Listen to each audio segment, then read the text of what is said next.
Hello dear students, I am Sharda Prasad, Assistant Professor from Mechanical Department, Bharatiya college of engineering and technology. आज का topic है diploma fourth sem में material technology में and impact test. Impact test ये impact test करने से पहले हमको ये इसके पिछले चैप्टर में हमने पढ़ा था मैकेनिकल प्रॉपर्टीज ऑफ मैटर, उसमें एक चीज़ था टफनेस। अब टफनेस को जानने से पहले क्या होता है, टेंसाइल स्ट्रेंथ होता है। टेंसाइल स्ट्रेंथ में क्या होता है, हम टेंसाइल और कंप्रेसिव स्ट्रेंथ को चेक करते हैं मटेरियल का। लेकिन जब हम इम्पैक्ट टेस्ट में आते हैं तो हम इसमें क्या पता करते हैं, टफनेस, किसी मटेरियल का टफनेस। टफनेस मतलब क्या होता है, जब किसी मटेरियल पे हम लोड लगाते हैं और उसको टूटने से पहले वो जितना एनर्जी एब्जॉर्ब करता है उसको क्या बोलते हैं, एनर्जी डिफरेंस। टूटने के पहले क्या एनर्जी थी और टूटने के बाद जो एनर्जी था, दोनों के डिफरेंस को ही क्या बोलते हैं, टफनेस बोलते हैं। तो टफनेस यदि हम जनरली यदि मटेरियल टेस्टिंग यानी टेंसाइल स्ट्रेंथ में यदि इसका यूज़ कर निकालेंगे तो वो उतना इफेक्टिव और प्रभावशाली नहीं होगा, क्योंकि उसमें हमारा जो रिजल्ट आएगा वो अच्छे तरीके से नहीं आएगा। इसमें हम टेंसाइल टेस्टिंग मशीन में यदि टफनेस का यदि हम प्रैक्टिकल करते हैं या उसका आगे करते हैं तो इसमें देखते हैं यदि हमको टफनेस निकालना है तो हम किसका यूज़ करते हैं, इम्पैक्ट टेस्ट। तो इम्पैक्ट टेस्ट को यूज़ करने से पहले हम क्या करेंगे, इम्पैक्ट मशीन के बारे में थोड़ा बहुत जानकारी लेंगे। क्या होता है, एक स्केल होता है, ठीक है।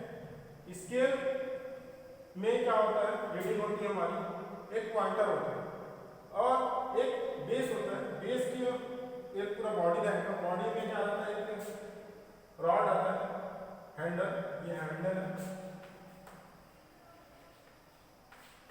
हैंडल से क्या कनेक्टेड रहेगा आपका, हैमर स्टार्टिंग। अब ये आपका एनविल है, एनविल के ऊपर क्या होगा, एक बेस टाइप का रहता है जिसमें क्या होता है, स्पेसिमेन, यानी कोई मटेरियल को आप रख सकते हो। स्पेसिमेन क्या होता है, मटेरियल को आपको रखना है। जैसे होता है वो दो टाइप का, एक बेस टाइप का रहेगा और एक वर्टिकल टाइप का रहेगा। तो हम जब बेस में रखेंगे और एक वर्टिकल टाइप में रखेंगे तो सबसे पहले हम क्या करेंगे, हैमर को ऊपर की ओर रखेंगे। इसमें रखेंगे, ऊपर की ओर लगाएंगे। तो ऊपर की ओर रखेंगे और उसको क्या करेंगे, छोड़ेंगे। तो छोड़ेंगे तो यहाँ पे क्या होता है, हमारा मटेरियल जो रहेगा, सपोज ये हमारा स्पेसिमेन है। तो स्पेसिमेन में क्या करते हैं हम लोग, सबसे पहले नॉच बनाते हैं। क्या नाम बनाते हैं, नॉच। नॉच मतलब होता है वी नॉच। आगे बढ़ेंगे ऐसे करके, इसमें क्या करेंगे, वी नॉच बनाएंगे। वी नॉच बनाने से क्या होता है, वो जल्दी ब्रेक होता है। तो उसको क्या करते हैं, या तो वर्टिकल टाइप में रखते हैं या तो सिंपली सपोर्टेड टाइप का रखते हैं, कैंटिलीवर। तो यहाँ पे रखेंगे और क्या करेंगे, हैमर को हम यहाँ से छोड़ेंगे। छोड़ने के बाद क्या होगा, जैसे ही ये मटेरियल हमारे स्पेसिमेन में स्ट्राइक करेगा तो स्ट्राइक करने के बाद यहाँ पे पहले क्या होगा, पॉइंटर हमारा कहीं किसी पोजीशन पे रहेगा। जैसे टकराएगा तो हमारा पॉइंटर कहीं दूसरी जगह मूव हो जाएगा। क्या होगा, दूसरी जगह मूव हो जाएगा। तो मूव होगा और उसको टकराने के बाद क्या होगा, लास्ट एंड तक जाएगा, एंड ऑफ स्विंग। फिर उसको हम लोग क्या करते हैं, यहाँ पे एक ब्रेक पोजीशन होता है। क्या होता है, ब्रेक पोजीशन होता है। ब्रेक से क्या करते हैं, उसको हम कंट्रोल करते हैं जनरली। तो क्या होगा, जब पॉइंटर पहले पोजीशन में था, टकराने के बाद क्या होगा, पॉइंटर अपना क्या करेगा, चेंज कर देगा पोजीशन को। तो उस समय E equal to H minus H1, ये दिखा रहा है H माइनस H1, यानी टूटने से पहले एनर्जी जो एब्जॉर्ब किया था H और टूटने के बाद जो एनर्जी एब्जॉर्ब, तो H1 माइनस H1 करते हैं। इससे क्या होता है, हमको टफनेस पता चलता है। क्या पता चलता है, टफनेस। अब इसके आगे देखते हैं।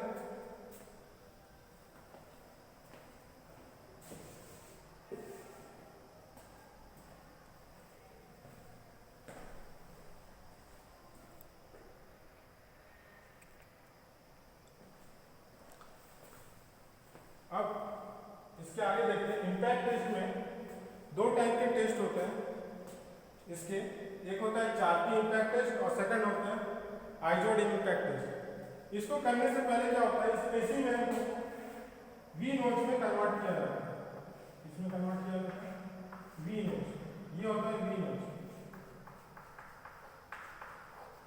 और ये कितने डिग्री में होता है, 45 डिग्री में बनाया जाता है। जैसे कोई मटेरियल है हमारा, सपोज ये है, तो 10x10 का बनाना है, तो ये हमारा स्पेसिमेन है और यहाँ पे क्या करेंगे, ऐसा वी नोच में कट शेप करेंगे, यहाँ से क्या होगा वी शेप का कट हो जाएगा। तो 10x10 होगा और लेंथ कितना कर लो, 75 पे 80 कर लो, तो ये हमारा रहेगा। और क्या करते हैं, इसको पोजीशन कैसे रखते हैं, तो आइजोड में चार्पी टेस्ट में पोजीशन अलग होता है और क्या होता है इम्पैक्ट उसमें चार्पी टेस्ट और आइजोड टेस्ट में इनका पोजीशन अलग होता है। तो सबसे पहले क्या देखेंगे हम लोग, चार्पी टेस्ट।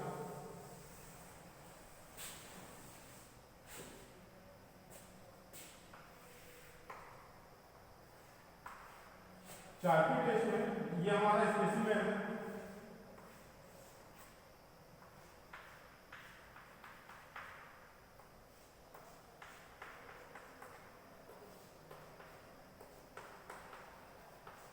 ये हमारा इम्पैक्ट लोड है, क्या है इम्पैक्ट लोड। ये हमारा नोच है वी नोच और डिग्री कितना है 45 डिग्री। अब क्या होता है, चार्पी टेस्ट में हम जो पोजीशन रखते हैं मटेरियल, जो स्पेसिमेन का पोजीशन रहेगा वो क्या होता है, as a simply supported beam की तरह रहेगा, सपोर्ट करेगा। यानी जैसे हमारा हैमर इधर की ओर से आएगा तो हम क्या करेंगे, बीम को जो हमारा मटेरियल है तो वी नोच इस तरह डायरेक्शन में रहेगा, नोच हम इधर की डायरेक्शन में रहेगा और इम्पैक्ट क्या होगा इधर। तो यहाँ पे क्या होगा, ऐसे फिक्स टाइप का हम लोग सपोर्ट कर देते हैं। तो सपोर्ट करने से क्या होगा, उधर से हैमर आएगा ऊपर से और इसको क्या करेगा, स्ट्राइक करेगा। तो ये यहाँ से क्या होगा, जहाँ पे वी नोच है वहाँ से क्या होगा, ये ब्रेक हो जाता है, इम्पैक्ट लोड में यहाँ से क्या होगा, ब्रेक होगा। तो ये होता है चार्पी टेस्ट का पोजीशन। चार्पी टेस्ट में कैसे रखते हैं हम लोग, as a simply supported beam की तरह रखते हैं। अब आते हैं आइजोड टेस्ट।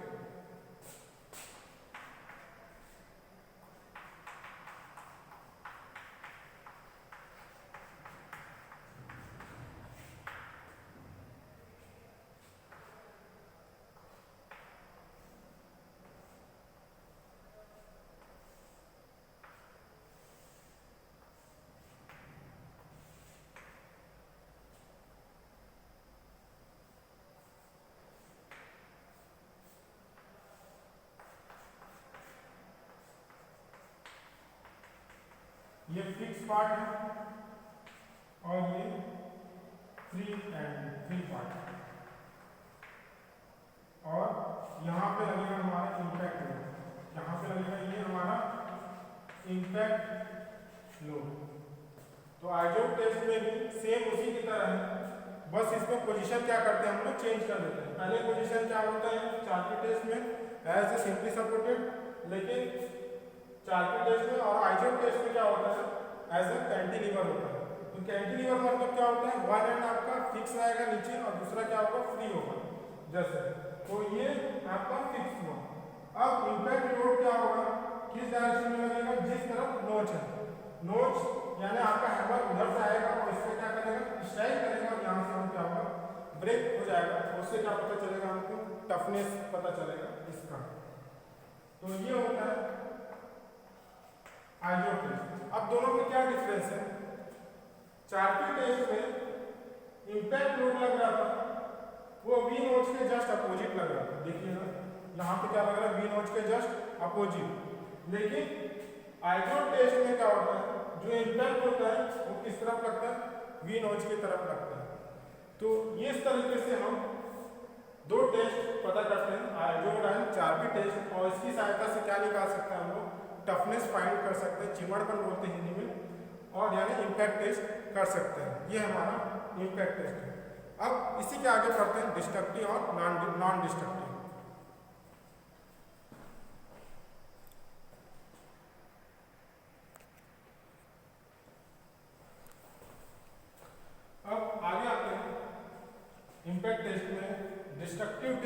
और non destructive test. Destructive test क्या होता है? जब हम किसी मटेरियल को टेस्ट में स्पेसिमेन यानी कोई मटेरियल या स्पेसिमेन को टेस्ट के लिए यूज़ करते हैं, अब वो टेस्ट में यूज़ करने के बाद टूट जाता है या ख़राब हो जाता है, फिर से हम उसको रीयूज नहीं कर पाते, तो उसको क्या बोलते हैं? डिस्ट्रक्टिव टेस्ट कहते हैं। डिस्ट्रक्टिव टेस्ट इसके अंदर आता है tensile test, compressive test, ductile test, hardness test, impact test, grip test and fatigue test.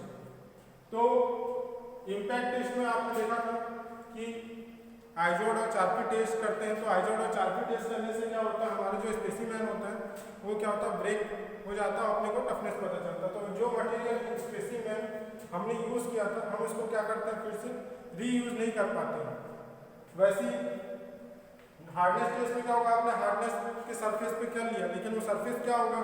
उसमें क्या होगा? इंडेंट करेंगे तो सरफेस में गोल सा एक कर्व शेप का बन जाएगा, तो उसको क्या होगा? सरफेस को स्मूथ कर सकते हैं क्या? नहीं कर सकते, फिर से यूज नहीं कर पाएंगे। डक्टाइल टेस्ट में, डक्टिलिटी टेस्ट में क्या होता है? मटेरियल को हम एक लंबे वायर के रूप में कन्वर्ट कर देंगे, तो फिर से यूज कर सकते हैं क्या? नहीं।